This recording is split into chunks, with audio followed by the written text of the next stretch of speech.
We are live. Welcome back to episode 7 of Catch Lift Coach's Corner. I'm Tyler Gant, and I'm joined again by Melissa Luke. Thanks, Tyler.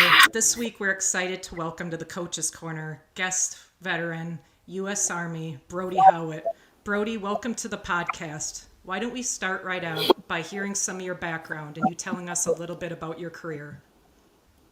Sure. I am the son of Canadian parents. My family came over here when they were just teenagers. My dad was a farm boy up in northern Alberta, but he was good enough in hockey to come over to the States and play in the NHL for 12 years. I was a decent hockey player that I was able to get recruited to a boarding school. And then after that, I was recruited to West Point. I didn't know a lot about the military or the college process, given that neither of my parents went to college. They brought me up during the Christmas break, and they were playing a Russian hockey team, and it was like Rocky IV all over again. And it was a great game. They tied it with 30 seconds left, and I said, there's nothing better than this. So that summer, I went to West Point, started my Beast Barracks, and got my head kicked in for 2 years. After that, I was in the military for 5 years, my last year being in Iraq. I had 3 really close calls, and then I decided to call it a day. After that, the person that I followed to boarding school as a mentor, and then ultimately West Point, was in finance well ahead of me. And I got an opportunity to join him at a hedge fund called SAC Capital, which rebranded to Point 72.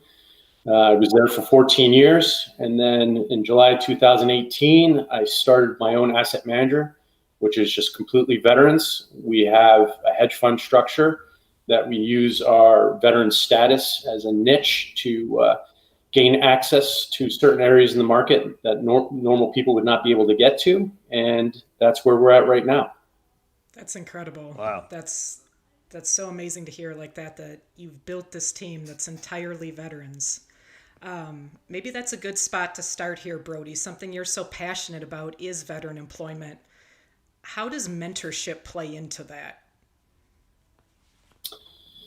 Well, with a lot of people that get out of the military, it was similar to my father when he retired from the NHL after 12 years. He didn't know which direction to go to. So, a lot of people that get out of the military, you have, certain conferences that they'll go to, and, you don't get a lot of outlets. So, it's important to, build those relationships with people that you are in the military. So when you get out, you can sort of go to those people and look for different avenues that you can go to and get passionate about.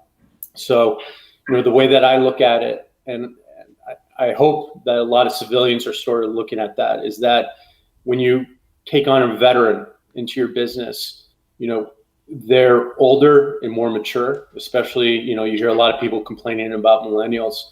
And, from what I've seen, especially in my case, I had a chip on my shoulder because I felt like I was behind everyone else. Mm-hmm. So the way that I look at it is that,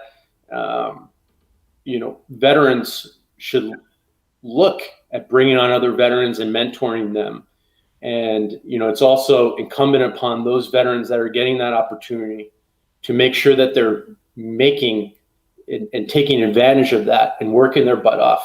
Because for that person that vouched for you, they are putting themselves on the spot as well. And then it allows, especially if that person does really well, which I have no doubt that 90% of veterans will do, it makes it easier for that next ask, right? So, I think, it's incumbent upon every veteran to help out, and that will open up the eyes to civilian employers that you're getting a veteran that, not only is more mature and is ready to work and has a chip on their shoulder, but they've had leadership experience.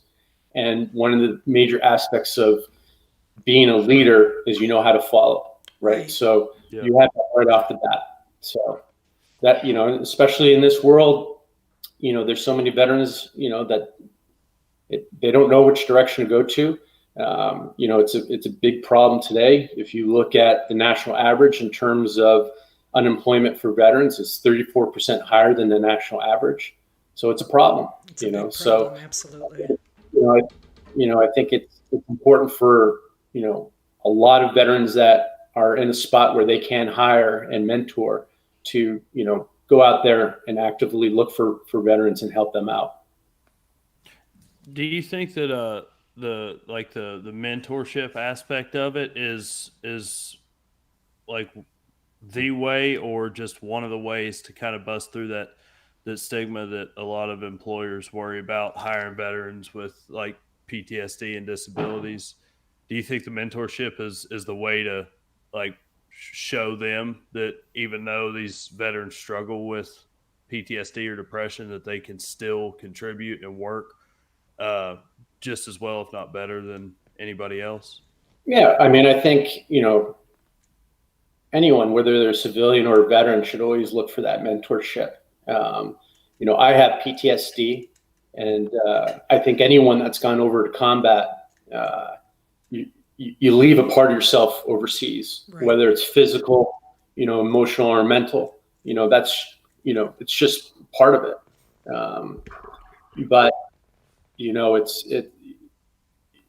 with the mentorship, you're showing those veterans that they can assimilate into the civilian life, and yes, you may have PTSD, but you can overcome it, right? And that's the importance of a charity like Catch a Lift and the other charities that are out there that support veterans, right? I mean, the importance that Catch a Lift does for veterans is that when you're in the military, you're used to going to PT and being active.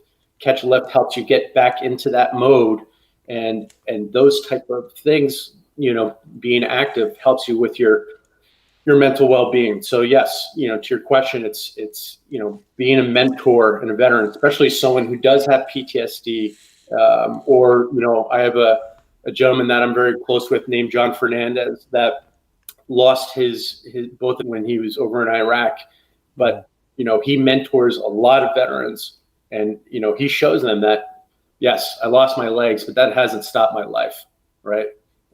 He's come back and he's had four kids since then, and he is very active and running around with several jobs out there. What would you kind of say, Brody, to veterans? A large group of our population, will carry the indicator of individually unemployable, if they get to a certain ratings percentage, and whatnot. Also, Social Security comes into play for a lot of veterans. You go from a time of being, very strong, you're in the military, you have this very clear purpose and drive in your life. You get home again, maybe you're labeled, you're injured, disabled, post-traumatic stress, TBI, individually unemployable. Where do you kind of start if you're a veteran, that's been sitting with that, or even if it's been a number of years? How do you kind of start to look for opportunities again to find purpose and worth within that world? Well, I think it's important for veterans. I think a lot of veterans that have, keep it within, and I think it's important for veterans to look for charities like Catch a Lift.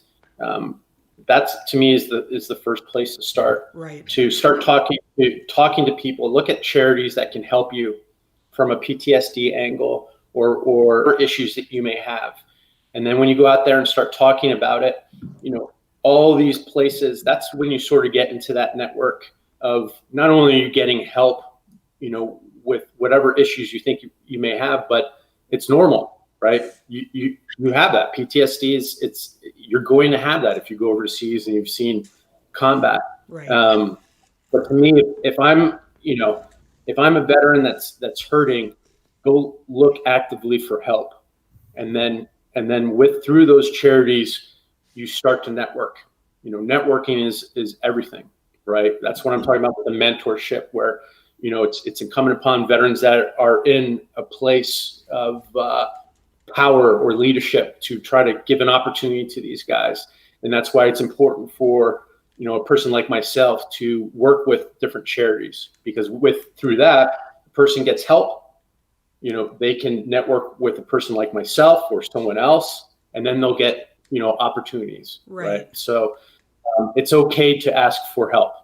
Right. It's also important. And I think in the Vietnam age, those guys, they bottled everything up. Right. But it's okay to talk to people about what you think is plaguing you right now, to find out that it's normal.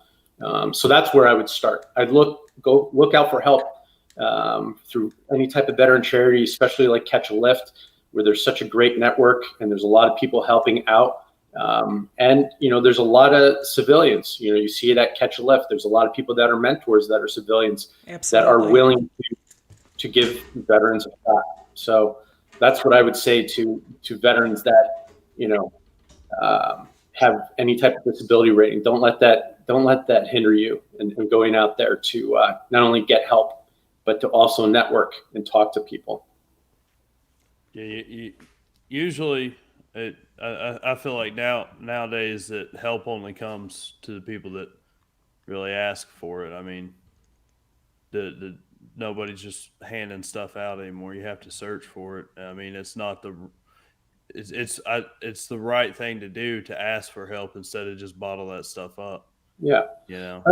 I think the other issue too is, listen, there's guys that just don't want to get help. I struggled with my PTSD for a good 10 years. And I don't think a lot of people knew about it. But my wife, what my wife saw it, because I'd come home and, I would struggle with it. Right. And, I think it's, there's a lot of veterans, but if you're a veteran that, you see some of your buddies that are having issues, push them, to try to go in that route. Or if you're a family member, in my case, it was my wife that pushed me to go, get that help to deal with that. So, you should actively try to go get help on with it. But, if you see your buddies out there, if you're a veteran, I'm sure you guys had the term battle buddy, look after your buddies that are back, that were in your battalion, were in your platoon, to, if you see it and you recognize it, help those guys out. Yeah. And it's even a good idea if you don't need help to still talk to somebody. I mean, you got to do maintenance every now and then. So. Yeah. And it's, it's good for you to get to be part of Origin Lift. It's good to give back, the guys that are really, really hurting.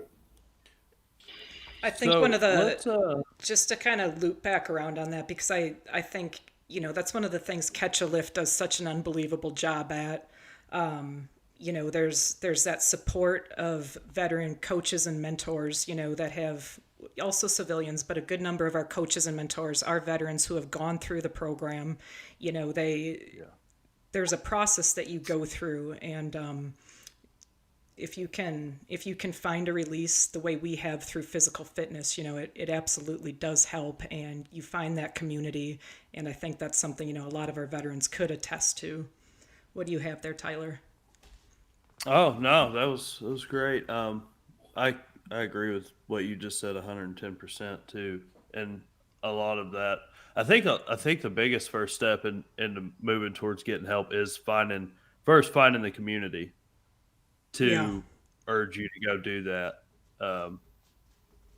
Because from what I've seen, just with my close friends, which I keep a close, only veterans, where I'm at, and several of them have struggled through the year, and it took a community to get them to get them to actually go do it and want to do it. So you definitely got to search out for that community for sure. Yeah. And I think, Melissa, the first time I met you, that was at a Catch a Lift event in New York several years ago. And your story really touched me. And, I don't know if it's okay for me to say this, but you were in a bad place. Yes. right? And you completely turn yourself around to where you're at, where you're in a great place right now, and you're helping people, right? So people, it can be done no matter how dark of a place you're at. It absolutely can be Just done. right. It's a testament, though, Brody, to what you talked about, and Tyler, what you touched on, that community. Once I came in to Catch a Lift, I had that fitness passion, and I was with this group of like-minded individuals, that I could see did care about me and did care about my recovery. But the other part about that I do want to kind of loop back to, Brody, right away in the beginning, you said it's important that, if you go to someone for mentorship, you follow through on those things they give you. And one of the things, that I've always tried to tell people, once I came in to Catch a Lift, the thing I think that really made a difference for me was I started saying yes to opportunities, and they started in seemingly small areas, like come to one of our events. In the past, I would have continued to isolate and say no to those things. But my life did start to change when I began to say yes to opportunities and look to that community. So that process does absolutely work. I can testify to that. And the other thing that I would also say to veterans is that you're going to start at the very bottom of the ladder, right? When I first started at SAC Capital, 3 months prior to that, I was in charge of 115 guys, right? And then when I started working at SAC, I was getting yelled at by a 21-year-old because I wasn't putting the staple in the right spot, But you have to, humble yourself and realize that things are not going to come right away, and you have to work your butt off and not to be deterred because the reality is that the teamwork and the family aspect that you have in the military, will be replicated, and a lot of the civilian and the corporate world. But, the cream will rise to the top in terms of leadership. So if you can suck it up, you're going to get to a point where that you can start to instill that within that organization. But that's important that you're going to get frustrated when you first get into the civilian side. Yeah. Whether you're, low on the totem pole, or you may be frustrated that, the teamwork is just not there, or people may be stabbing you in the back. That's just the reality, that you're not going to escape that. So that's something for, veterans that are just coming out to realize. But, it's just the fact of life. Work your way up and change things. Yeah. And I dealt with that getting out, because, I did 4 years in the Marine Corps, and I worked my ass off to make sergeant and, get there quick and do all that. So like when I got out, I had that same exact thought as like, I'm at the bottom of the damn ladder again. And I don't I was climbing this ladder, I was a sergeant. Right. I, had all kinds of responsibilities from the time I was 19 years old that half of these managers in the civilian world haven't even, thought of. And I think I was looking at it wrong. Cause you do start at the bottom of the ladder, but if you look at it like the freaking Mario ladders or the Donkey Kong ladders, where you climb one and you're on a new level and there's another ladder. Yeah. Like you're not starting at the bottom again. You're Yep. just at a new level to get to the next one. And if you built your skills in the Marine Corps or in the service that you were in, then you can use those skills to get up the second ladder faster, and you just got to figure out how to move those over. And I'm not talking about the job skills. I'm talking about the soft skills. Yeah. There's a lot of things that you can, I remember there was a Navy SEAL that came and talked to a lot of portfolio managers and analysts, and there's certain things that you learn in the military. And I think that, what frustrated me is when he was talking, no one was taking notes, right? And that's the thing when especially when you get into a leadership position in the military, is that you should always bring a notebook with you and take notes. But what he talked about were after action reviews, right? And we did that after, any type of movement, whether you were training or if you were overseas. And that's important, and the two aspects of after action reviews, like you guys know, but if there's any civilian that's listening, is, you talk about 3 things that you did well to sustain. But the more important aspect is 3 things that you didn't do well, or 3 things that you did wrong. And, that's a humbling part, especially if you're in a leadership role, when you hear guys saying, hey, we screwed this up. Oh, absolutely. Yeah. But that's the only way you get better. Yep. Right. And, that's something that you can bring to the corporate world or wherever you're at, to really improve yourself. Because listen, I see the same mistakes, being made, all the time. Right. And I perform the same mistakes even where I'm at, right now, if I don't, have those type of after action reviews. Yeah. So and that's just like one of the soft skills that you could translate over into the civilian sector from coming out. I mean, the way that the military teaches, or I say military, speaking from the Marine Corps, is like ORMs. Is that operational risk management? Is that the acronym that the Army uses for it? Something else, but I forget all the acronyms from my 5 playing hockey.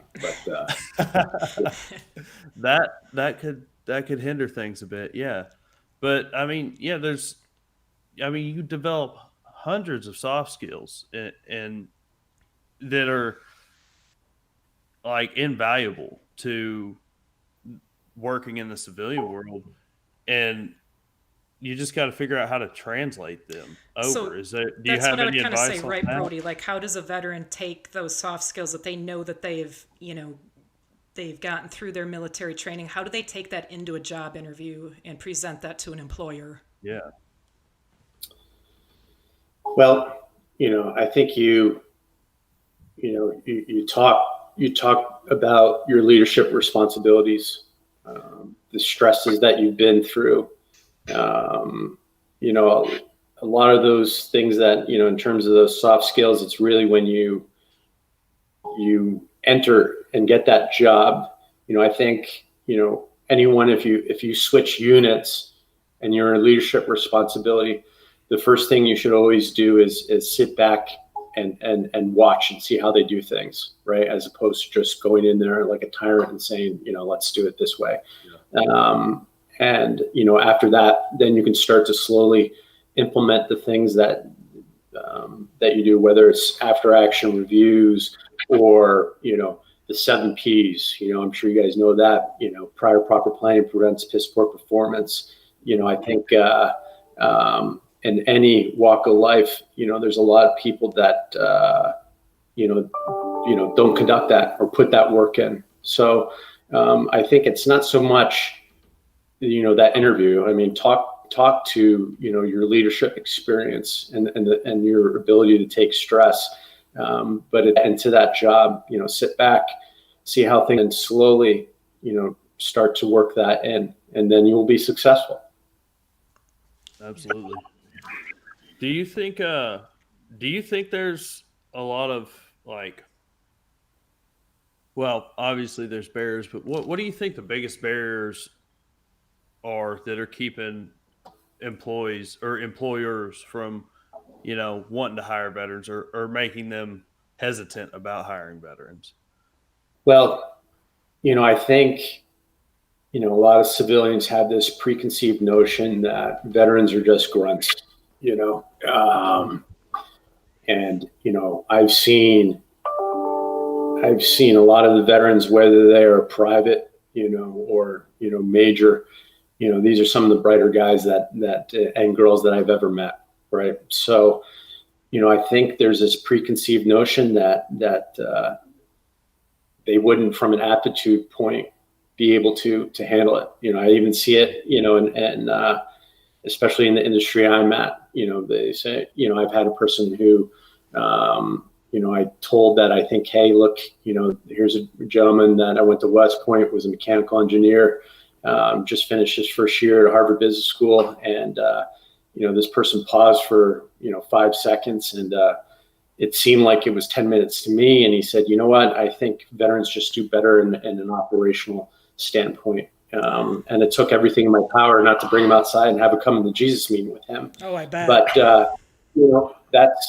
that's the belief, that a lot of people in the military are just grunts, but the way that I look at it is, like I discussed before, you're getting someone who's older, more mature, has a chip on their shoulder, has proven leadership qualities, and can take stress, and especially during these times that we're dealing with right now. I think that's, one of the most important keys, your ability to take stress and being able to make the right decisions. Yeah. So this might be a good time to kind of transition and talk about that a little bit, Brody. Everybody right now is under a lot of stress for, a lot of different reasons. A lot of stuff is going on right now in the country. So let's kind of shift into immune strengthening.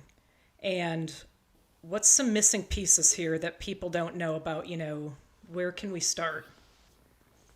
Well, I think, Catch a Lift does a great job, in terms of getting people to sort of take the hate out with working out. Whether you're a veteran or civilian during these times, working out, is not only great for your body, but it's great for your mental and emotional health.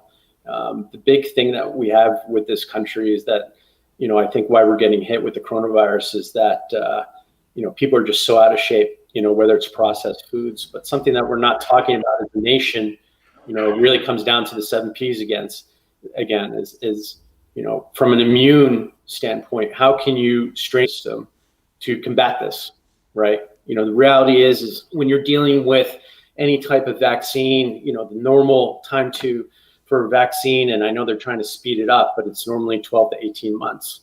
So, as a country, as a society, we have to figure out what can we do at an individual level or as a family, pushing each other to build up your immune system to fight this off, right? And to me, there's 3 ways that I'm hitting that. It's through probiotics, taking vitamin D, and intermittent fasting. And through those 3 things that I'm really concentrating on and pushing my family to do, it has, luckily has kept us healthy.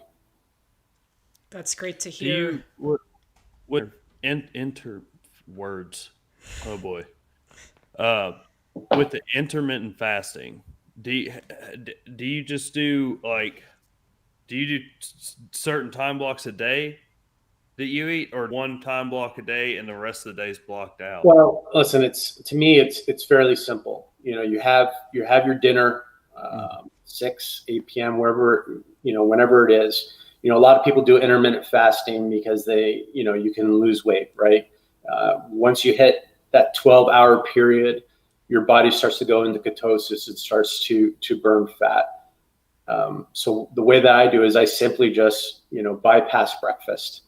And, the important thing in terms of your immune system is that if you're constantly eating, your body, especially if you just wake up and you're having breakfast and then you have a snack between breakfast and lunch, is that your body is working about processing that food. Now, if you do intermittent fasting, not only are you going into ketosis, but the cells in your body, as opposed to working on digestion and trying to get everything out to your body, your cells start to repair themselves, right, throughout your body, right? And not only that, they've also done studies that they've shown that your brain cells also repair themselves, right? So in my family, there's Alzheimer's, right? And they've shown that through intermittent fasting has actually pushed that back by 5 years, right? Which is considerable when you start to think about someone who might be, 75 years and it goes to 80, right? That's Yeah. from a percentage aspect, that's, pretty big. So to me, intermittent fasting is a big part of it. Not only is your body repairing itself, but I also feel from a mental aspect that my mind is clear. I don't have that brain fog in the morning. So I think that's a pretty big aspect. Not only is your body repairing itself, but you're also burning fat, right? And for someone that let's say might, especially as a guy, you start to get the fat around your belly, but you also get it, in your neck, right? And what does that do? That you start to snore more, and that doesn't help your sleeping at all. And your body starts to repair itself also during your sleep. So that's another aspect that you start to intermittent fast, you're burning that fat, it starts to really work around your neck area. So it's also helping your sleep as well, which is another aspect in terms of helping your immune system. It's one of the biggest ones. Yeah. For sure. That's like the number one way to start getting sick is to get exhausted. Right. Exhausted and stressed. Yeah. Yeah. So let's touch a little bit too on the vitamin D aspect, Brody. Well, I think I think that's one of the huge keys that are out there. There's they've done studies on the people that have had the coronavirus, and 75% of the people are deficient. And if you look at it, you start to really lose your vitamin D after the age of 65, right? And if you look at the people that are really getting hit, it's the elderly, and then the other aspect is people that have darker skin, higher melanin levels. If you look in the Swedish population right now, they've had a lot of Somalians that have moved to Sweden, right, to get away from wherever they're at. That population in Sweden is getting hit very hard by the coronavirus, right? So there's no better way, whether it's probiotics or vitamin D, to get it the natural way, right? But to really get it the natural way, you have to be in a place where there's sun all the time, right? And you don't have that up in especially where I'm at in the Northeast. Maybe you have it during the summertime, but you really should have most of your clothes off, right? And I've tried that and run around naked, but my neighbors don't like that. Right? So, I've had to supplement, and they say here's my vitamin D right now, to take one capsule, which is 1,000 IUs.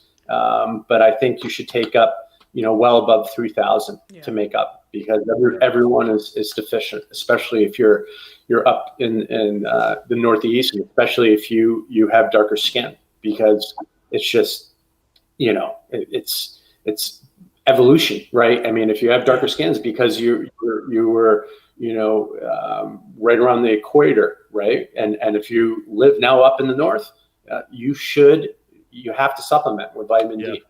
You have to. Yeah, you definitely require more sunlight. Yeah, and then there was also a study that was published in the International Journal of Molecular Science back in 2018 that showed that vitamin D also prevents the flu, right? Mm-hmm.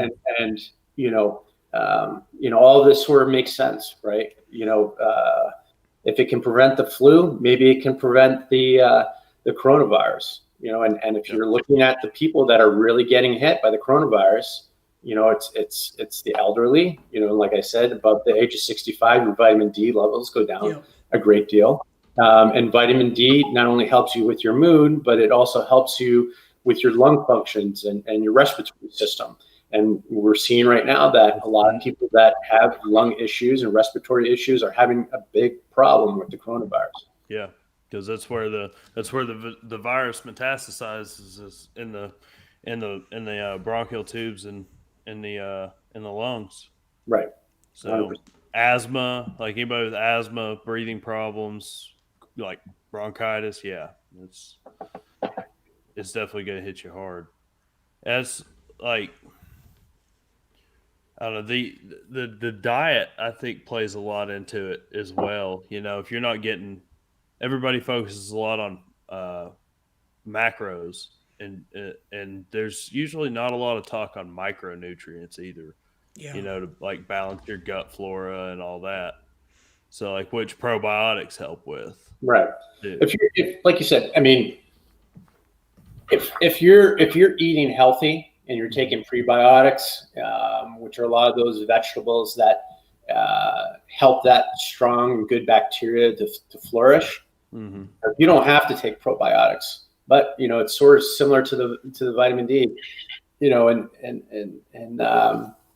the U.S. population, what did they say? The was it 4 or 5 food groups, and they had milk and bread as part of that, right? We know bread right now is it's not healthy for you, right? And milk for a lot of people that are lactose intolerant isn't good for you either, right? So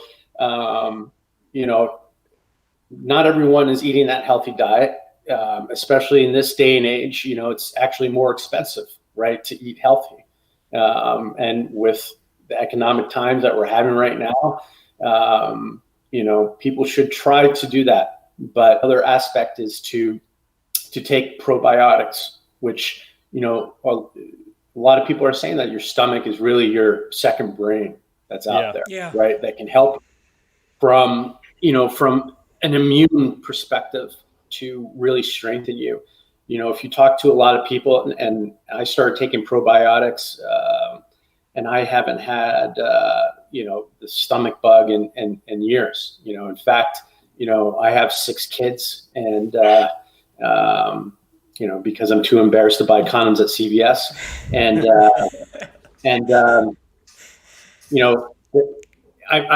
I just started getting them on probiotics, but prior to that, they would get the stomach bug all the time, and I was the one who was cleaning it up. Because I have a 5-month-old, and my wife was taking care of that little guy, right? And normally if you're puke, you're going to be get puking it too. Yeah.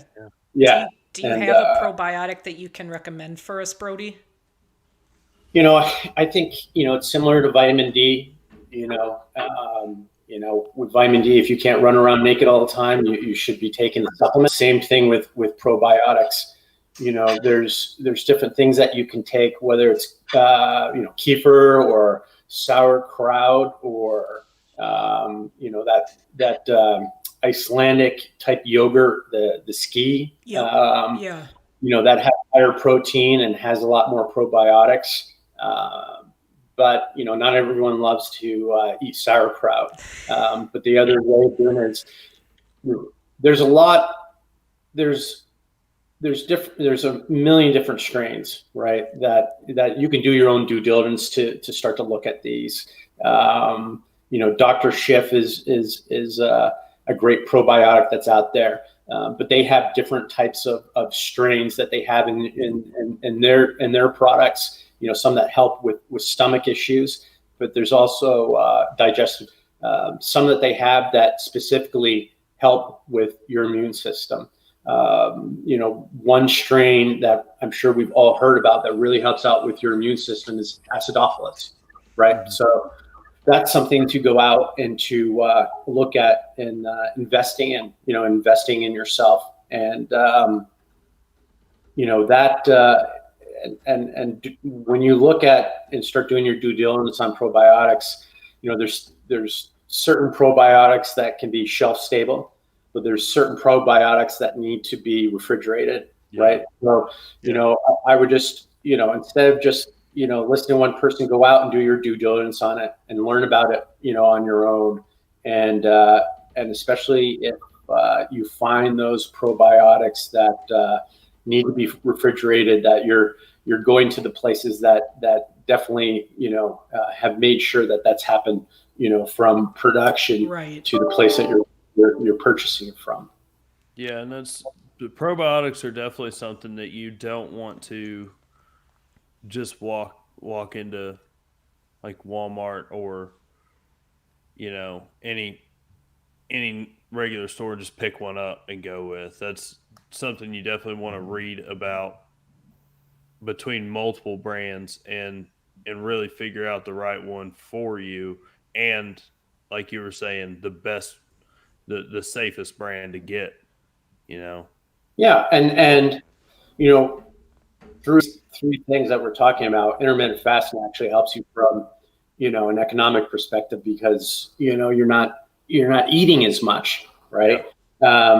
But even if you're paying for the vitamin D and the probiotics, you won't get sick as much, right? Right. You won't Yeah. have to go to the doctor and pay whatever copay and it's that prior proper planning as you get older, right? Yeah. It's Because gonna save your ass in the long run. right, Totally. the kids right now are able to fight off a lot of things because their cells regenerate faster, right? And as you get older, that doesn't happen, right? Yeah. So you have to supplement, right? We all know about, and you should be taking vitamin B, C, and E, but it's important to also make sure you're maintaining that with your vitamin D, and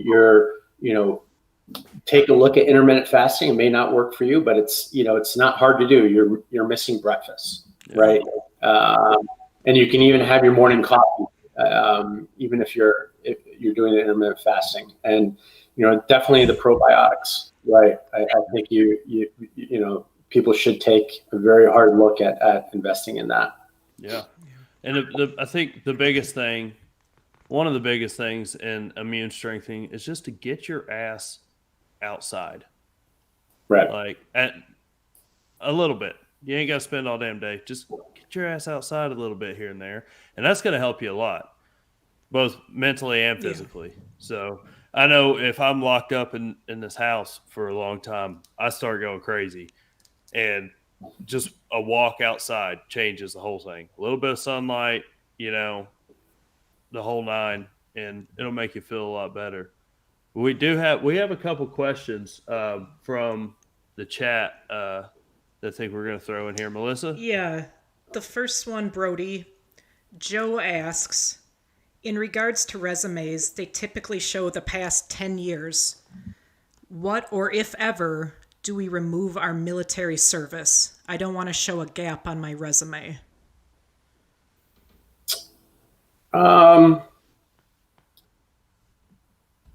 I think, if you have a gap, you have a gap. I mean, I think when you are, I put everything down in my resume, and if you're, a lot of civilians don't know how to read this, but if you have an NCOER or an OER, bring everything, right?